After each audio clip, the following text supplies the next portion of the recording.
ক্ষমতা দখলের ৫ বছর পর আফগানিস্তানে নিজেদের অবস্থান ও সাফল্যের কথা তুলে ধরেছে তালেবান সরকার। দেশজুড়ে জনগণের সমর্থন রয়েছে বলেও দাবি করেছেন তারা।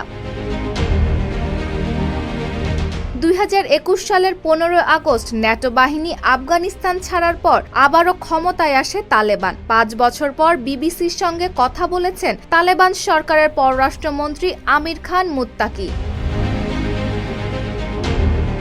তিনি দাবি করেন, গত ৫ বছরে দেশের ৩৪টি প্রদেশ, ৪০০ জেলা ও হাজার হাজার গ্রামে বড় কোনো সমস্যা হয়নি। লোডশেডিং কিংবা ঘরের বাইরের তীব্র গরমে ওয়ালটন রিচার্জেবল ফ্যান থাকলে থাকবে শুধু বাতাস আর বাতাস।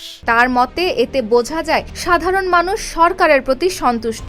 এ কারণে বিরোধীদের সঙ্গে সংলাপের প্রয়োজন নেই বলে মন্তব্য করেন তিনি। আন্তর্জাতিক সম্পর্কের বিষয়ে মুত্তাকি জানান, বিশ্বের বিভিন্ন দেশে তালেবান সরকারের প্রায় ৪০টি দূতাবাস ও কনসুলেট সক্রিয় রয়েছে। এদিকে নারী শিক্ষায় নিষেধাজ্ঞা এখনও বহাল রয়েছে। ৬ষ্ঠ শ্রেণীর পর মেয়েদের সাধারণ স্কুলে পড়ার সুযোগ নেই। তবে ধর্মীয় স্কুল বা মাদ্রাসায় তারা উচ্চশিক্ষা নিতে পারছে বলে জানান মুত্তাকি। Desk report, Dhaka post.